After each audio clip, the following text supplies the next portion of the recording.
refletir na palavra de Deus. Palavra que eu já queria ministrar naquele dia, aí Deus me deu outra, mas hoje chegou. Amém? Vamos orar mais uma vez? Peça ao Espírito Santo para falar com você. Em nome de Jesus, essa água é de hoje, Drica? É? Essa água é de hoje? Você usou? Bom, se foi meu marido que usou, eu uso mesmo. Que às vezes até a mesma escova a gente usa.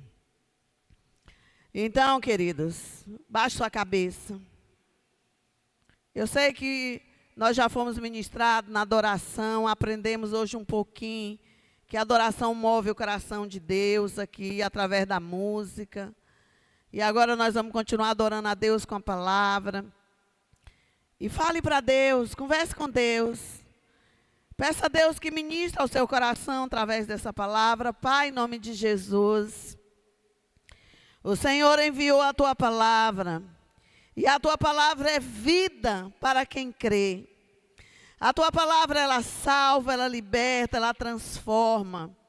A tua palavra, ela nos cura. A tua palavra, ela nos dá um norte. A tua palavra nos dá a salvação e a vida eterna. Ô, papai, e nessa noite, Pai, eu oro para que essa palavra que será partilhada, ministrada, possa chegar aos nossos corações. Que essa palavra possa encontrar um terreno fértil, terra boa, Senhor. Que essa semente possa cair em terra boa e dar fruto por 1000. Ó Deus, em nome de Jesus, repreendemos qualquer presença nesse lugar que não provém do Espírito de Deus. Eu te dou uma ordem, sai em nome de Jesus. Pai, eu invoco agora que o Senhor ordene, meu Deus, que os teus anjos que estão a serviço dos eleitos, ó Deus, esteja neste lugar, ministrando em cada coração, guardando a entrada desse templo, guardando, Senhor, a palavra, para que ela não seja roubada, para que ela não seja dizimada pelo inimigo, em nome de Jesus. E a igreja diga amém e aplauda o nosso Deus.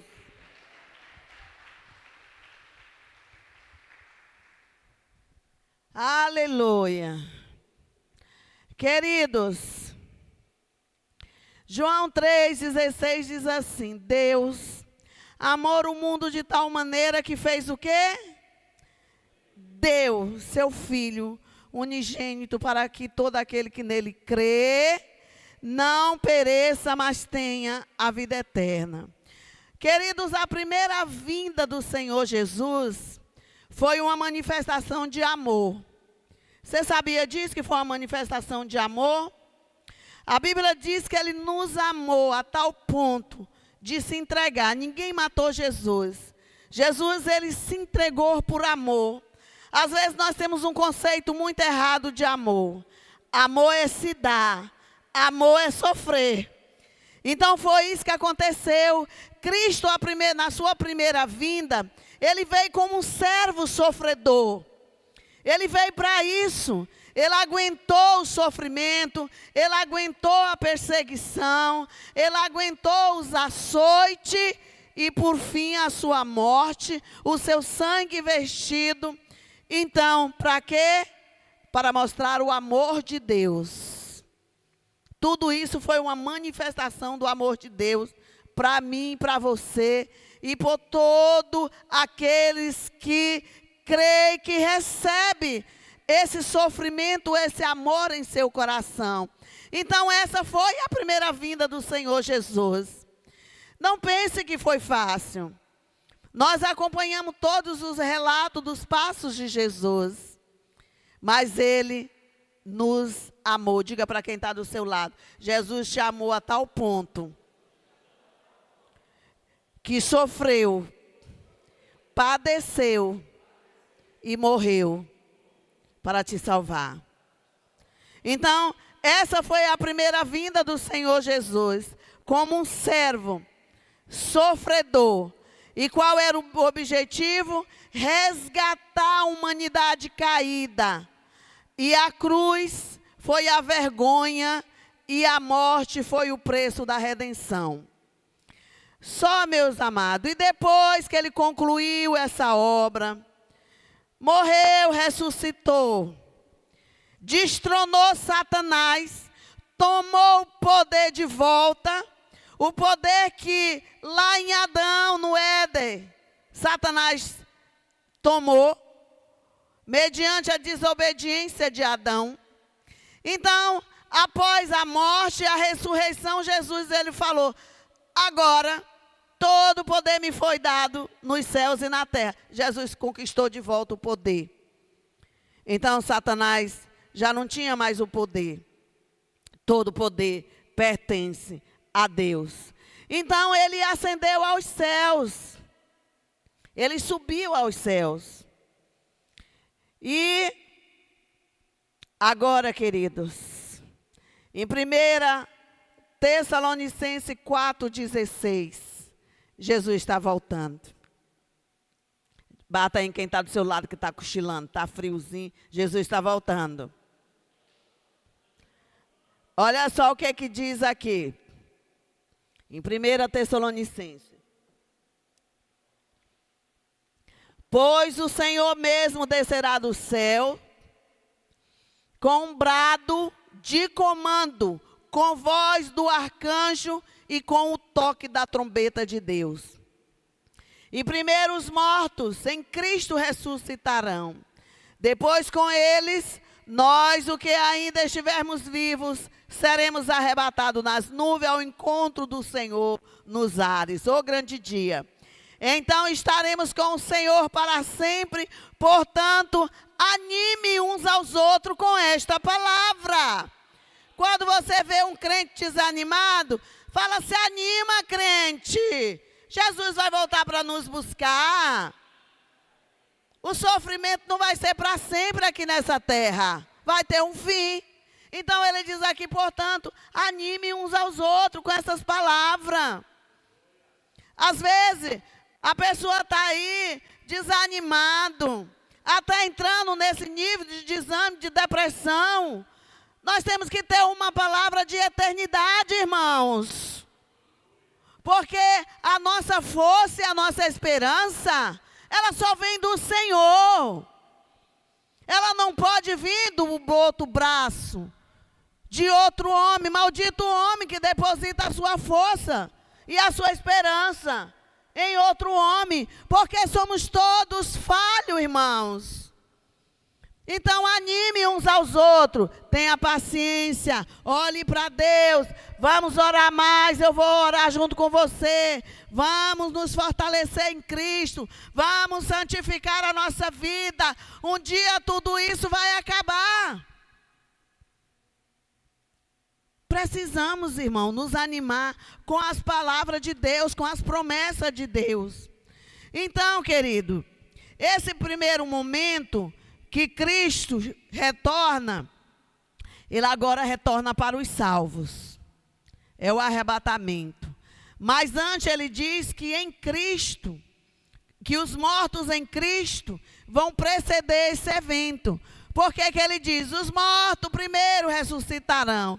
Porque havia um ditado entre os judeus que quando o Messias chegasse, feliz seria os vivos. Aí Paulo diz, não, irmão, não é assim. Os mortos em Cristo vão ressuscitar primeiro. E depois nós vamos, e todo mundo vamos se encontrar na grande ceia, naquela grande festa. Aplauda o Senhor por isso. Será glorioso esse dia, irmãos, para todos os salvos. Tanto os que morreram em Cristo, como os que estarão vivos. No entanto, irmãos, para alguns, esse dia será tenebroso. Principalmente para aqueles que retrocederam na caminhada, ou dormiram nos seus pecados, ou não ficaram atentos ao retorno do Mestre. Ou seja, foram pegos de surpresa, não estava aguardando a volta. Irmãos, Nós temos que levar a nossa vida, comendo, bebendo, trabalhando, casando, tendo filhos. Nós temos que levar a nossa vida, irmão, aqui nessa terra. Mas todos os dias, nós temos que esperar a vinda do Senhor Jesus. Eu faço meus projetos, eu coloco diante de Deus. Eu sigo nos meus projetos, nos meus sonhos, nos meus objetivos. Irmão, nós caminhamos o percurso da vida, mas nós não podemos deixar de esperar a volta do Senhor Jesus. Algum de nós sabemos se amanhã vamos estar vivos? Agora, isso não é para me atormentar. Isso é para mim, irmãos, ficar atento. É para mim não ficar alimentando o pecadinho. É para mim não dormir na parada. O ônibus está chegando. Mas eu sigo minha vida. Isso é esperar a volta de Jesus. É se santificando. É se limpando. É lutando para manter a sua devoção diária, a sua disciplina na palavra, a sua disciplina na oração. Irmãos, quantas vezes eu já subi nesse altar e já falei que não existe vida cristã sem oração. E há muitos crentes que não oram. E crente que não ora, nós vamos ver agora o que acontece com eles. Não existe vida cristã sem oração e amor por essa palavra. É engano, irmãos. É mentira. E essa tem sido uma das maiores mentiras que tem assolado a cristandade, a irmandade. Quantos crentes estão seguindo uma vida religiosa? O que é uma vida religiosa? É o ritual. Ele vem na igreja no dia que ele quer. Hoje fechou um tempinho um pouquinho, faltou um bocado. Podia ter vindo, vencido a chuva, os pinguinhos. Compreende? Eu preciso seguir a minha vida, mas eu preciso buscar a Deus.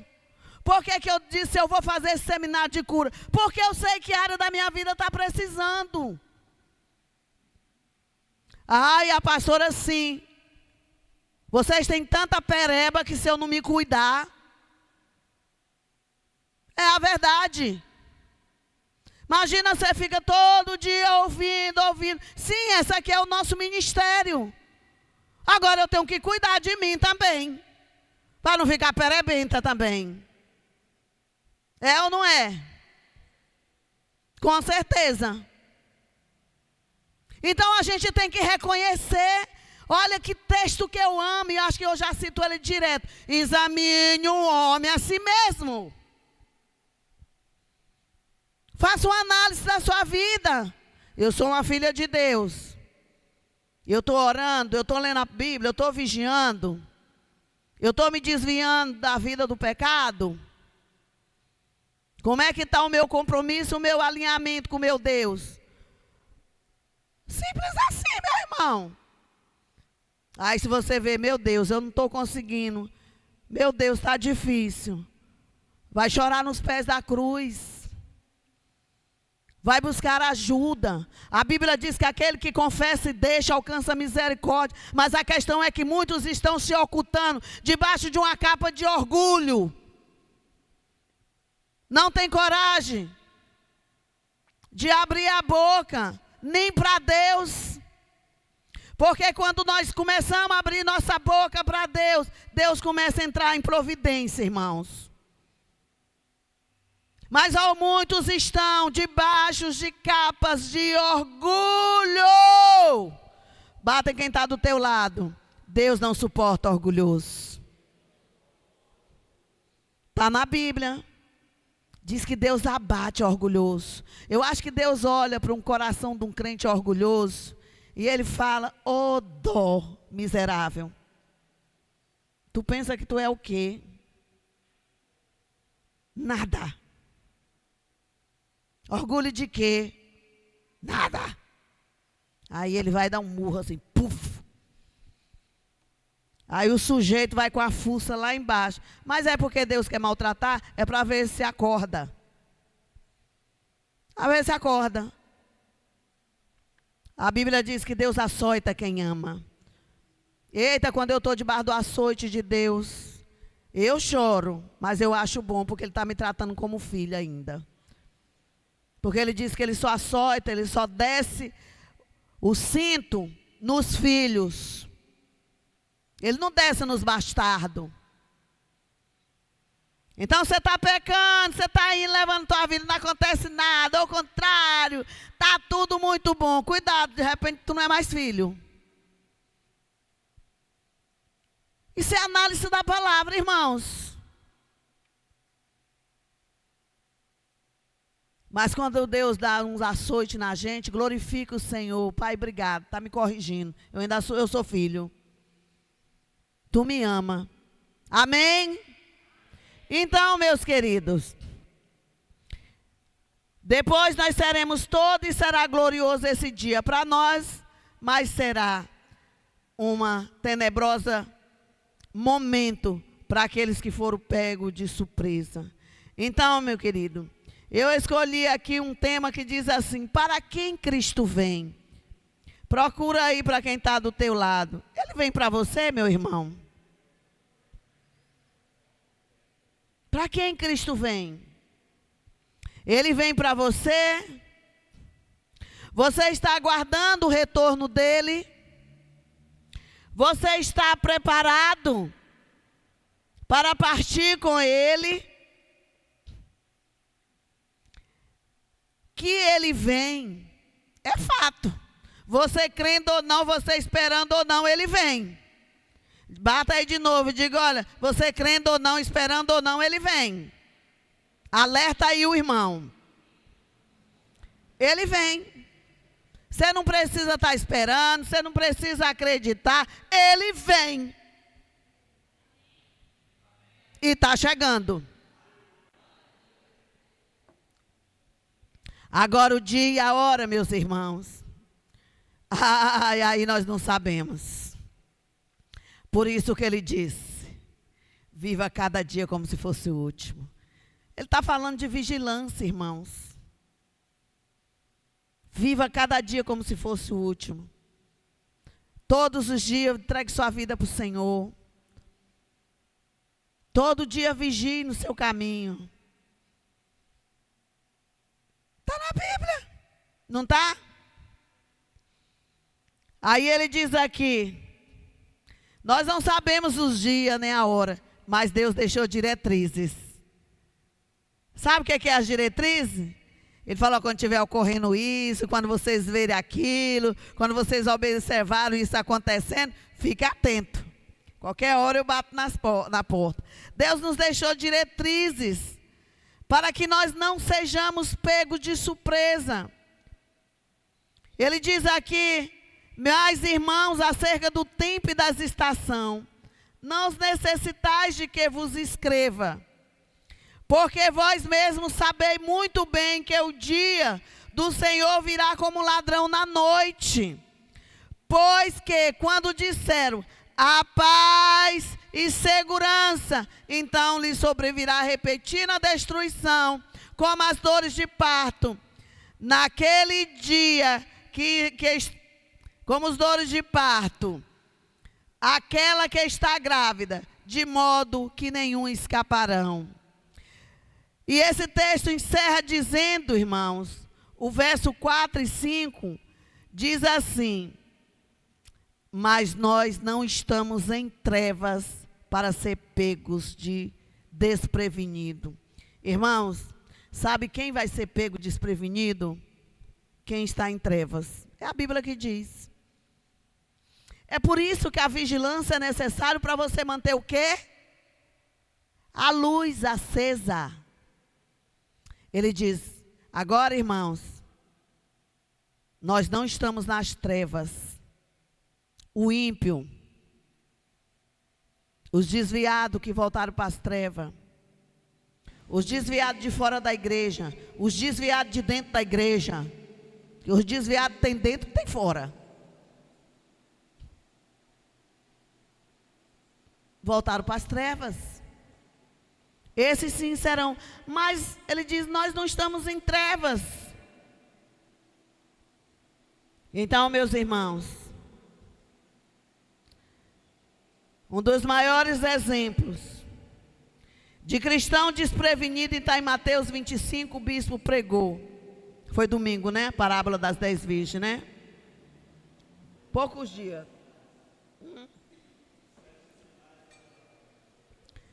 Então, Mateus 25, de 1 a 13 diz: então o reino dos céus será semelhante, o quê?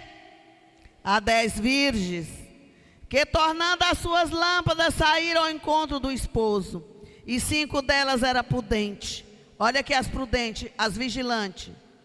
Elas eram vigilantes. E 5 delas eram imprudentes, eram loucas.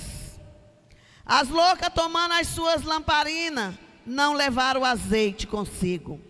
Mas as prudentes levaram o azeite em suas vasilhas. Elas tinham reserva. Com as suas vasilhas. E tardando o esposo, todas dormiram, adormeceram. Mas à meia-noite ouviu-se um clamor. Aí vem o esposo, saia-lhe todo ao encontro, à volta de Jesus.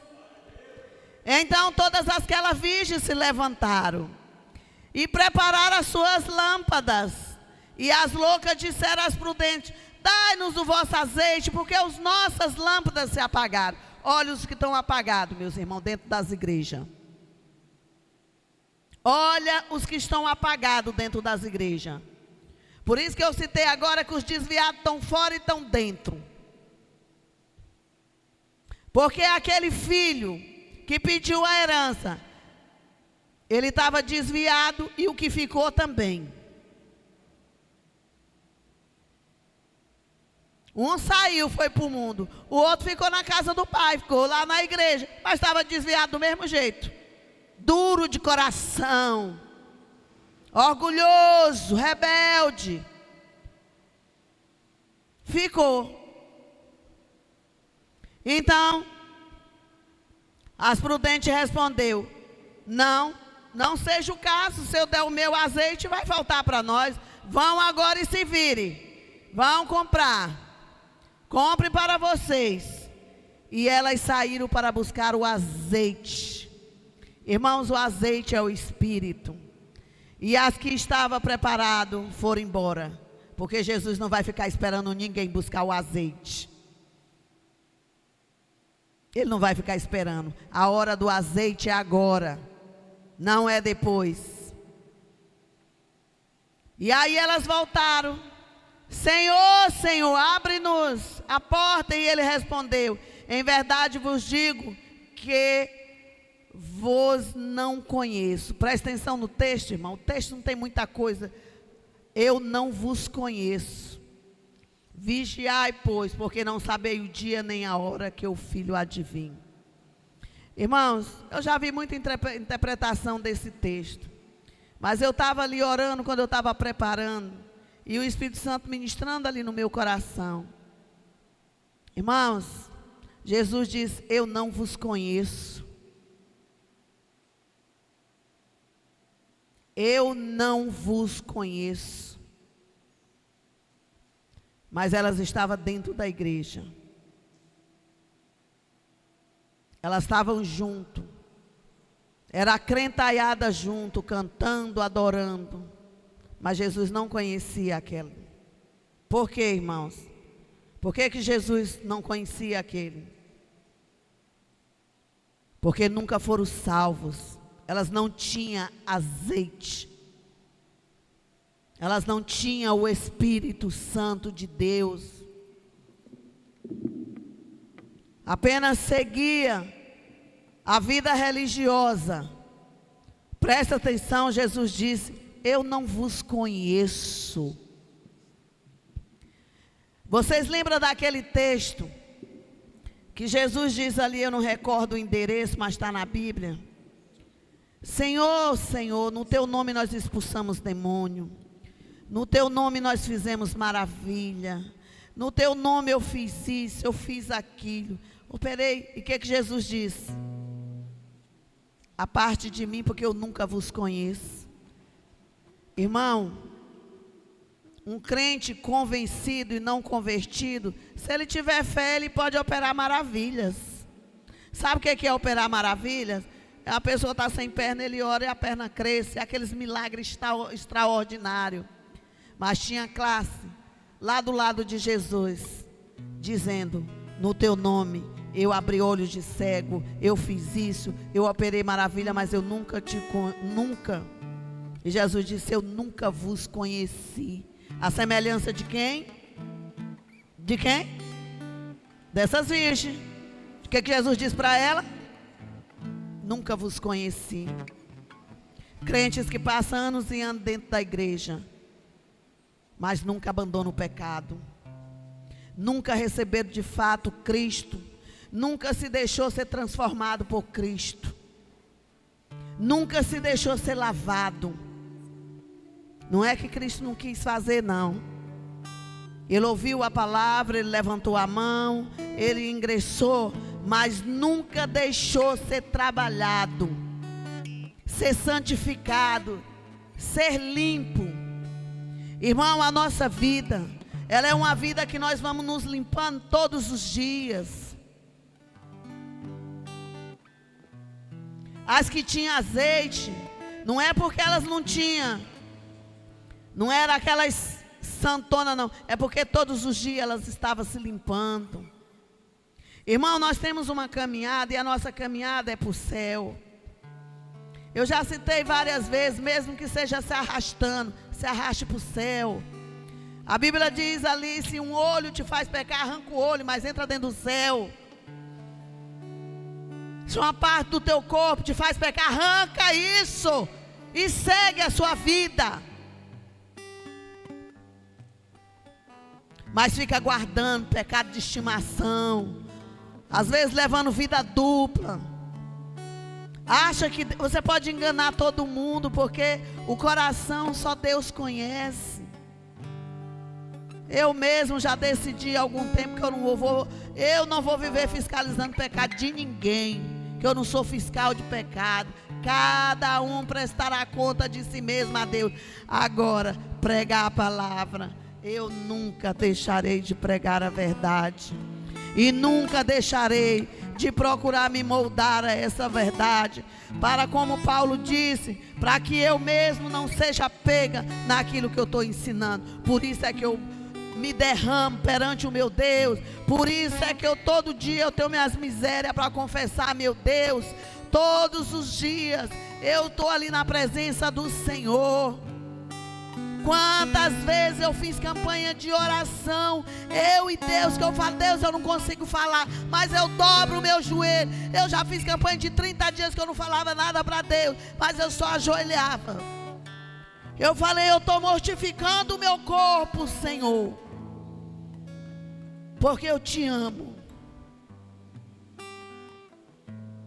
Aquele que confessa e deixa, alcança misericórdia. Esse é o processo de santificação. Irmão, o que mais tem no meio da cristandade é crente orgulhoso, soberbo. Isso não tem nada a ver com dinheiro, não. Estou falando em geral. Tem muito crente, gente rica, humilde. E tem muito pobre que só o sangue de Jesus na vida. Quantas pessoas não aceitam uma repreensão? Se acha irrepreensível. É orgulho, irmãos. Então, aquela pessoa operava maravilhas. E Cristo disse: aparta de mim, vocês malditos, que só fizeram mal. Mas, se a gente visse aqui, eita, glória a Deus. Sim, o coração só Deus conhece. E essas virgens, ele disse: não vos conheço. Essa palavra nos mostra que todas as virgens desejavam encontrar com o noivo, mas nem todas se prepararam para encontrar o noivo. Desejar é uma coisa, se preparar para ele é outra, né? Um é querer e outro é se preparar para encontrar com ele.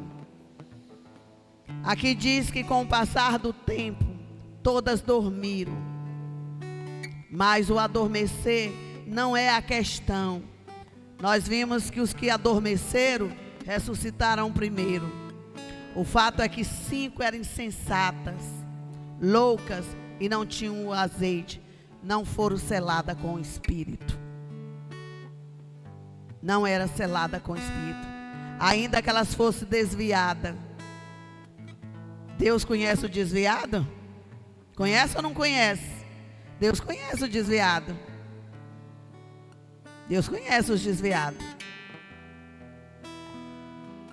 Mas aqui Deus diz que não conhecia, então nem desviadas elas não eram. Elas eram joio. Elas não tinham o Espírito. E quem fica dentro da igreja sem o Espírito são joio. A Bíblia diz que eles são muito parecidos, não diz, irmãos? A Sil pregou, quarta, né, Sil? O trigo e o joio são parecidíssimos.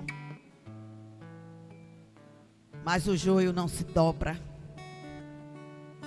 O joio não se dobra. Essas 5 aqui era joio. Estava na congregação, caminhava junto, mas elas não tinham azeite. Elas não tinham o Espírito Santo, irmãos.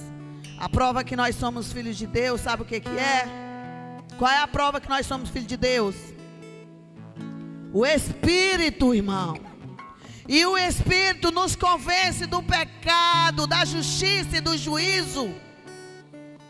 Quem tem o Espírito é convencido pelo Espírito quando tropeça, quando faz algo errado. O Espírito está ali, ó.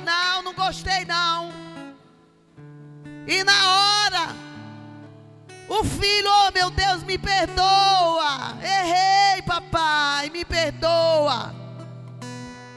O trigo se dobra. Se humilha. Humilhai-vos perante a potente mão de Deus, irmãos. E quem se humilha diante de Deus não tem dificuldade de se humilhar perante os homens.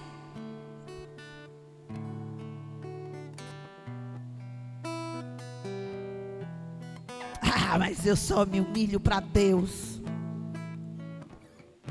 O trigo se dobra. O joio está ali, orgulhoso, soberbo, intocável. Então, foi o que o Espírito Santo ministrou. E olha, eu já li esse texto tantas vezes. Eu ouvi a voz. Era joio, não tinha o Espírito. Por isso que Cristo não conhecia.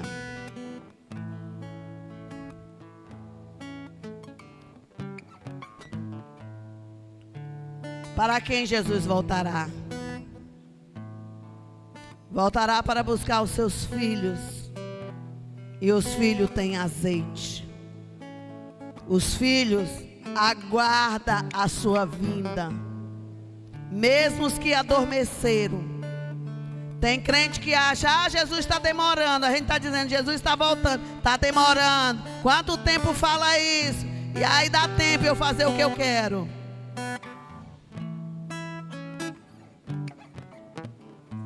Quem tem azeite, quando adormece, morre no azeite.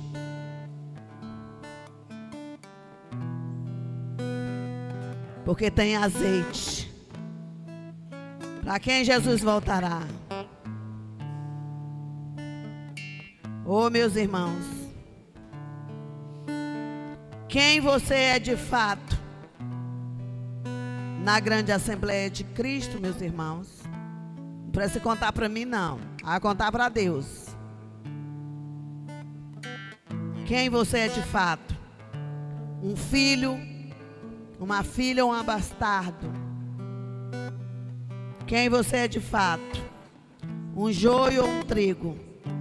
E não venha me dizer que você não saiba se você é um joio ou um trigo, porque você sabe. Você sabe quem você é.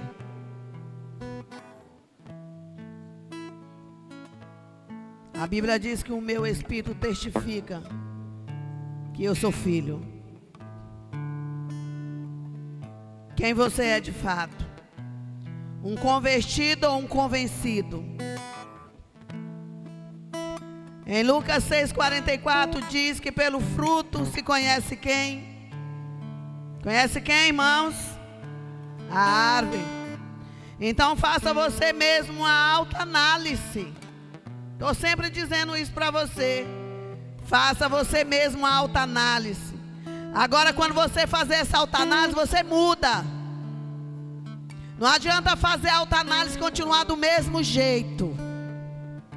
Esses são os joios. Nada a ver. Veja se seus frutos são dignos de arrependimento. Baixe a sua cabeça agora em oração. A Bíblia diz que ao ressoar da trombeta, Jesus voltará para buscar todos os que foram lavados e remidos pelo seu sangue. E ainda há tempo, irmãos, para o arrependimento. Ainda há tempo para uma nova vida cheia de bons frutos, que são a característica dos filhos de Deus. Não olhe para ninguém, não. Você vai prestar conta é para Deus. Enquanto Vanusa entoa aqui esse cântico, é o momento de você fazer uma reflexão. Enquanto a vida, a esperança. Você quer Jesus?